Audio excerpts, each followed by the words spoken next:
Alors ces deux catégories de faits religieux, le fait religieux relativement banal qui interroge finalement l'entreprise de manière classique, et puis le fait religieux qui est davantage problématique, qui va entraîner des situations de blocage, voire des situations conflictuelles, qu'est-ce qu'il représente?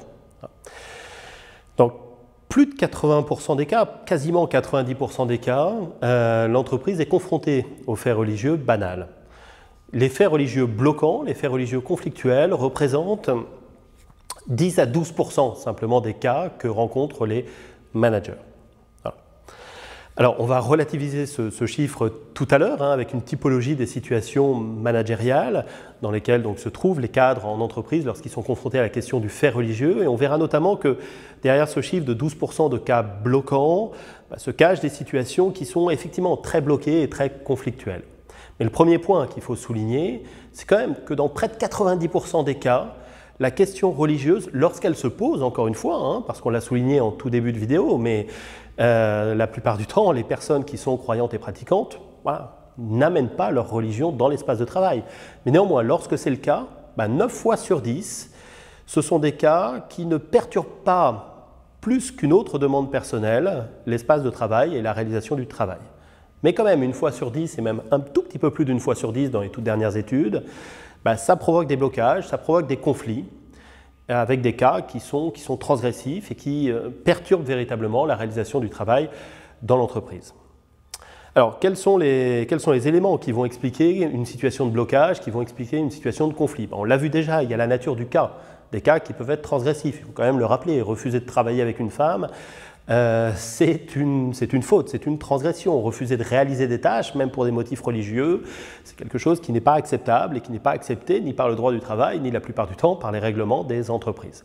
Donc il y a une dimension transgressive dans ces cas. Mais ce n'est pas tout. La plupart du temps, ça s'accompagne d'une posture des salariés qui amène aussi le blocage. C'est-à-dire que les salariés vont par exemple refuser la discussion avec l'entreprise.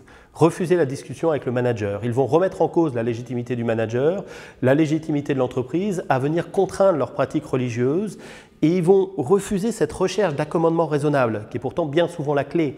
C'est la recherche de pragmatisme finalement d'une situation qui convient aux uns aux autres et qui tienne compte des contraintes des uns et des autres. Ça ne va pas être possible du fait d'un blocage du salarié qui refuse la discussion. Voilà. Il y a une remise en cause de la légitimité du manager, une remise en cause de la légitimité de l'entreprise également, à venir contraindre la pratique religieuse. Et puis de temps en temps, on a un autre élément qui se rajoute, qui est l'intervention de tiers, de représentants religieux par exemple, qui vont venir encore perturber un peu plus la situation, compliquer un peu plus la situation et empêcher la discussion entre les salariés et les managers, empêcher la discussion entre les salariés et l'entreprise et empêcher encore une fois la construction d'un arrangement qui convient, d'un accommodement raisonnable qui permettrait de se sortir d'une situation et de trouver une solution qui convient à tous. Donc, 9 fois sur 10, on va pouvoir résoudre les cas par la discussion. Et puis, 1 fois sur 10, on est face à des situations de blocage pour deux grandes raisons. D'abord parce qu'il y a des cas qui sont notamment considérés par les managers et puis dans l'absolu comme étant acceptables, et puis d'autres qui ne le sont pas. Encore une fois, refuser de travailler avec quelqu'un pour des raisons religieuses, de réaliser une tâche, etc. Vouloir faire du prosélytisme actif dans l'espace de travail, perturber la réalisation du travail, par exemple en organisant une manifestation religieuse, etc. etc. Donc des cas qui sont acceptés, d'autres qui ne sont pas acceptés par les managers, par l'entreprise.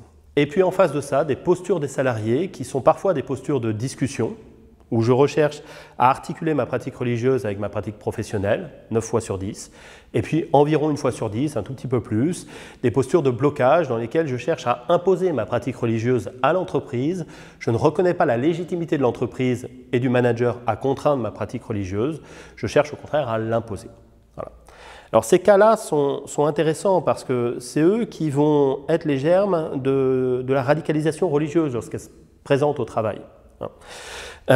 Face à ces cas, si les managers ne sont pas capables de trouver une solution rapidement, soit de rétablir le dialogue, soit d'imposer des comportements plus normaux, plus acceptables aux salariés, ces cas peuvent vite dériver. L'étape suivante, une fois qu'on est dans cette situation de blocage, ça peut être une situation de blocage qui devient collective. C'est-à-dire que petit à petit, les salariés vont chercher à constituer un groupe qui va porter ces revendications religieuses, chercher à les imposer à l'entreprise, chercher à imposer un mode de fonctionnement religieux à l'organisation du travail. Le Première étape, je me confronte à mon manager en remettant en cause sa légitimité, en refusant de discuter. J'essaye d'imposer une pratique religieuse. Deuxième étape, j'essaye de constituer un groupe pour avoir plus de poids, bien évidemment, dans la confrontation à mon manager, pouvoir établir un rapport de force qui va confronter l'autorité managériale, hiérarchique, à l'autorité du groupe, finalement. Troisième étape, je vais chercher des relais institutionnels, c'est-à-dire que je vais chercher à convaincre mon manager, à chercher qu'il soit avec moi pour porter la revendication religieuse. Éventuellement, je vais chercher des relais syndicaux, chercher à faire élire des membres du groupe comme représentants syndicaux, représentants du personnel, etc. Donc je vais chercher à institutionnaliser par ces relais-là ma revendication religieuse. Et quatrième étape, qui arrive tout à la fin, je vais chercher à territorialiser ma revendication et mon mode de fonctionnement qui petit à petit ne se définit plus en fonction du travail, en fonction des règles de l'entreprise, mais en fonction de la religion qui s'impose donc à l'entreprise et à l'organisation du travail. Et donc je vais territorialiser, c'est-à-dire décréter que dans ce service, dans cet atelier, etc., on fonctionne à partir de principes religieux et que le travail est contraint par les principes religieux. Bon, bien évidemment, ce sont des cas extrêmes qu'on rencontre relativement peu, mais néanmoins, il y a un certain nombre quand même de managers, un certain nombre d'entreprises qui y sont confrontés. Voilà. Donc, pour bien retenir, 9 cas sur 10 finalement sont des cas qui sont traités au quotidien par les managers dans lesquels les salariés ont une posture ouverte, dialogue, qui cherchent à articuler leurs pratiques religieuses avec leurs pratiques professionnelles. Et environ une fois sur 10, peut-être un tout petit peu plus, 12% environ, on a des situations de blocage dans lesquelles les salariés ne veulent plus discuter, remettent en cause la légitimité du manager, de l'entreprise, etc., voire se font appuyer par des tiers extérieurs, par des religieux qui vont venir dans l'entreprise appuyer leurs revendications. Ces cas-là, s'ils ne sont pas traités avec autorité par le management, en faisant preuve de courage managérial, risquent de dériver vers de la radicalisation religieuse au travail, qui peut prendre une dimension collective dans un premier temps, puis ensuite s'appuyer sur des relais institutionnels, d'autres managers qui vont venir se greffer au groupe, des syndicats, etc. Et puis petit à petit, on se retrouve avec une partie de l'entreprise, un service, un atelier, etc., qui fonctionne à partir de principes religieux. Et lorsqu'on est dans cette situation, il est extrêmement difficile de revenir en arrière. On a basculé dans un autre mode de fonctionnement, ce qui est le principe de la radicalisation, bien évidemment. Alors, si on essaye un peu de voir dans quelle situation se trouvent effectivement les managers. Alors, on a croisé dans nos études deux éléments. D'abord, la complexité des situations. À quel moment les managers sont confrontés, avec quelle fréquence ils sont confrontés à des situations complexes, radicalisées, on va dire, bloquées en tout cas, conflictuelles, et à quel moment ils sont confrontés au contraire à des situations dans lesquelles on peut discuter, et même si ça pose question, s'il peut y avoir un peu de fâcherie, etc., on va trouver une solution par la discussion. On a croisé donc ce critère de complexité avec le critère de fréquence. Quelle est la fréquence avec laquelle ils sont confrontés aux faits religieux de manière générale et à chacune des situations. Et ça nous fait ressortir 3 catégories. Une première catégorie qui va représenter environ 16% des managers. Et ça, ce sont des managers qui sont confrontés très souvent à la question religieuse et très souvent à des cas de blocage, de conflit, voire de radicalisation. Donc il y a 16% des managers qui sont dans ce type de situation. Et le paradoxe, c'est que ces 16% de managers qui sont dans ces situations les plus délicates à gérer sont ceux qui ont le moins de soutien de la part de leur hiérarchie et des services fonctionnels de l'entreprise, ce qui bien évidemment renforce leur sentiment d'être débordés par la situation. On a ensuite environ 60% des managers qui sont confrontés assez rarement à la question du fait religieux, et lorsqu'ils y sont confrontés, ce sont des demandes personnelles, ce sont des demandes qui ne sont pas bloquantes, qui ne sont pas conflictuelles. Encore une fois, ça ne veut pas dire que tout se résout sourire aux lèvres, mais ça veut dire qu'on arrive à trouver une solution par la discussion. 60%. Entre les deux, donc on a environ un peu plus de 20% des salariés qui, eux, sont confrontés à une situation intermédiaire. Ils rencontrent assez régulièrement du fait religieux au travail. La plupart du temps, des problématiques qui sont simples à gérer par la discussion, par l'action managériale classique, et puis de temps en temps, des cas de blocage et de conflit. Voilà.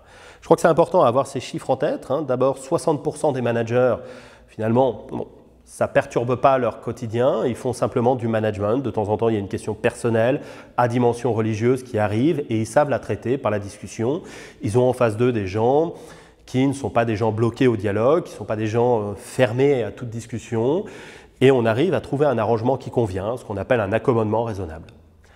Et il y a quand même 16% des cas, encore une fois, qui sont des cas de blocage, dans lesquels là, le management n'a plus les moyens, par son action en tout cas classique, avec les outils classiques dont il peut disposer, pour résoudre les situations. Et ça, ce sont des situations qui sont plus problématiques et qui appellent sans doute un autre niveau d'implication de la part de l'entreprise que le management de proximité. Sans doute que ça appelle les directions d'entreprise à agir, à prendre des mesures un peu plus fortes, à faire preuve de davantage de courage managérial pour pouvoir les résoudre. Alors en synthèse un peu sur cette vidéo, sur cette séquence qui est un peu longue, ce qu'il y a peut-être à retenir. D'abord, le fait que le fait religieux en entreprise, ce n'est pas le fait de toutes les personnes qui sont religieuses, de toutes les personnes qui sont croyantes. La plupart des gens n'amènent pas leur religion dans l'espace de travail. Et lorsqu'elles le font, 9 fois sur 10, c'est avec des demandes qui sont plutôt d'ordre personnel, des faits qui sont simplement la recherche d'une articulation entre la pratique religieuse et la pratique professionnelle.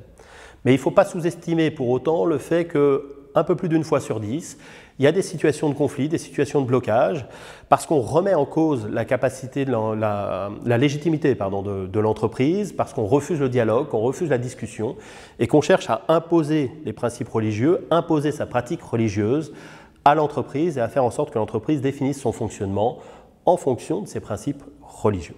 Voilà. Ça met les managers dans des situations qui peuvent être des situations dans lesquelles on fait appel à leur savoir-faire managérial et à leur pragmatisme pour gérer, plus de 6 fois sur 10, et puis de temps en temps, à peu près 16% des managers, on a des situations de blocage, des situations de conflit qui là nécessitent d'investir autre chose que la pratique managériale classique et quotidienne.